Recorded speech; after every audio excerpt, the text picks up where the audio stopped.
موت کی حقیقت کیا ہے؟ موت کیسے آئے گی؟ آج ذرا ہم تصور کرتے ہیں، ہر بندہ اپنے گریبان میں جھانکے اور یہ سمجھے جو نیک ہے وہ بھی سمجھے، جو گنہگار ہے وہ بھی سمجھے کہ بھئی جیسی زندگی گزر رہی ہے موت آ چکی، سر پہ کھڑی ہوگی، کوئی پتہ نہیں کس کی موت کب آ جائے۔ جس حال میں ہم زندگی گزار رہے ہیں اسی حال میں موت نے آ پکڑنا ہے ہمیں۔ تو ذرا تصور کریں کہ موت مجھے آ گئی، اب موت آ رہی ہے، ٹھیک ہے، آ چکی، فرشتے میری روح پرواز کر کے لے گئے، میرا جسم رکھا ہوا ہے، ٹھیک ہے، لوگ آ رہے ہیں، چہرہ دیکھ رہے ہیں، اس کے بعد اب کچھ دیر بعد آواز آئے گی کہ لاؤ بھئی میت کو۔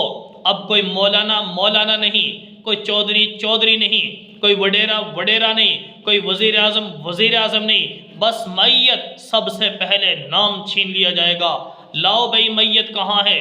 لاؤ بھئی میت کو غسل دیں، لاؤ بھئی میت کو کفن پہناؤ، چلو بھئی میت کو اٹھاؤ، میت کا جنازہ پڑھو، چلو بھئی میت کو قبر میں دفنا دو۔ اب یہ سارے نام سب سے پہلے میت ہو گیا، کہاں گیا مولانا، کہاں گیا چودھری، کہاں گیا شیخ الحدیث، کہاں گیا محدث مفسر، کہاں گیا وڈیرا، کہاں گیا نمبردار، کہاں گیا سردار، سب کچھ ختم، ایک نام میت رہ گیا۔ تو میرے بھائی آؤ ذرا ہم اس بات کا اپنے اوپر دیکھیں، اپنے آپ کو سمجھائیں کہ موت آ گئی، آواز آئی کہ بھئی میت کو اٹھاؤ، آواز آ گئی میت کو غسل دو، آواز آ گئی میت کو کفن پہناؤ، آواز آ گئی میت کو گھر میں رکھو، آواز آئی تھوڑی دیر بعد بھئی میت کو قبرستان لے کے جاؤ۔ آؤ، ہوتا کیا ہے؟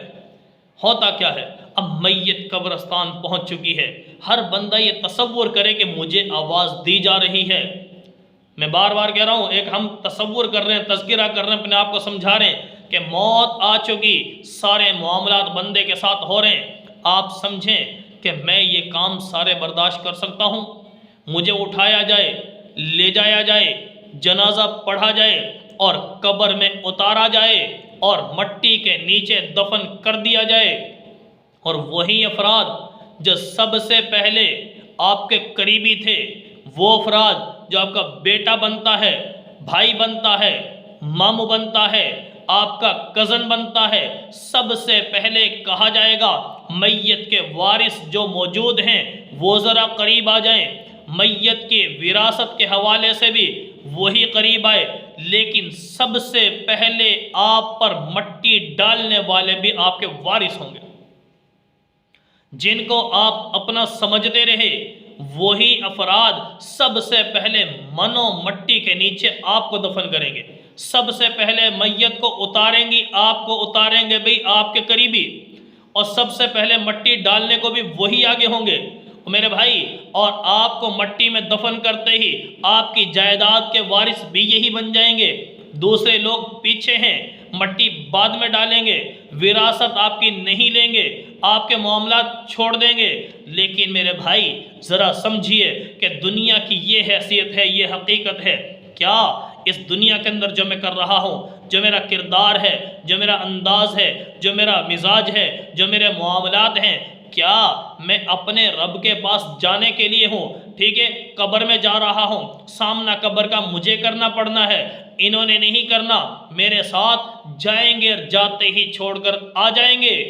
لیکن میرے بھائیو دوستو، آؤ ذرا ایک اور میں مثال سمجھا دوں کہ بندہ بیمار ہوتا ہے، اللہ ہر بیمار کو صحت نصیب فرمائے، ٹھیک ہے، ہر دکھ درد تکلیف سے محفوظ فرمائے۔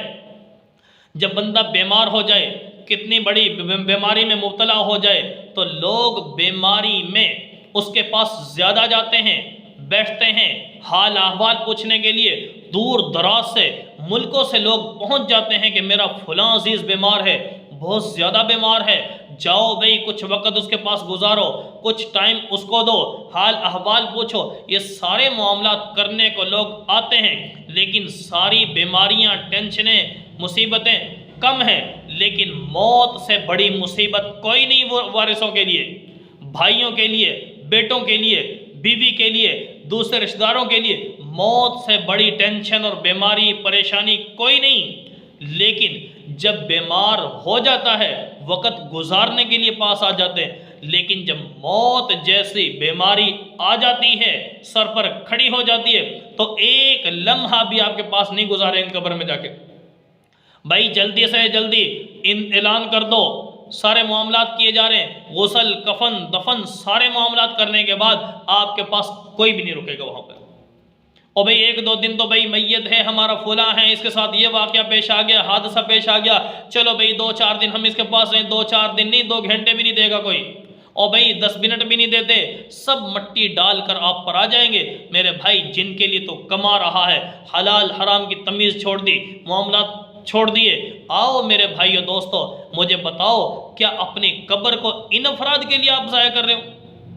اپنی جنت کو ان لوگوں کے لیے ضائع کر رہے ہو جو آپ کے ساتھ چلنے کو تیار نہیں، آپ کی قبر میں نہیں جانا، آپ کے ساتھ حشر میں نہیں جانا، حساب نہیں دینا؟ تو میرے مسلمان کس دھوکے میں تو پھر رہا ہے؟